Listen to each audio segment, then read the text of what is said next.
Itek parak makinna pinture කවදාවත් අහන්නේ මගෙන් ඇයි පමා වූයේ මං පමා කළ තරමට ආසාව වැඩි මුනේ මන්දෝදරි මං රාවණ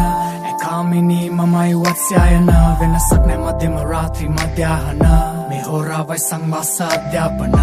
කාලගුණේ සීතලයි පිදෙන මීදුමයි එකපාර ඇවිත් කිම්හානේ සිත ඊර්තුවයි උෂ්ණත මාපකේ ආසක බින්දුවයි රතු වෙලා වගේ යපු පුරන මිනිත්තුවයි තවමදී ඇගේ කමුක දැස්සයදී ඈළඟදී රති මාරදු පරදී ඇකුරේ මගේ කනට උරහිසට බර වීම සන්න සන්න හැකි නුඹට පාමානී සරහිදෙනෙත් බර වූ හඳුනන මින්දදරුන් මාදිනී සලල රජුන් පවා ඇගෙනතු අමුණු දාමුලාවිනී ඉරුණු අදන්මතකින් නැගේද තොල්ලතරින් මුරාගිනී නොසසින් දෙන්නා පවසින් සිටි මා දෙපා අසල දනින් කාමිනී සරහිදෙනෙත් බර වූ හඳුනන මින්දදරුන් මාදිනී සලල රජුන් පවා ඇගෙනතු අමුණු දාමුලාවිනී ඉරුණු අදන්මතකින් නැගේද තොල්ලතරින් මුරාගිනී නොසසින් දෙන්නා පවසින් සිටි මා දෙපා අසල දනින්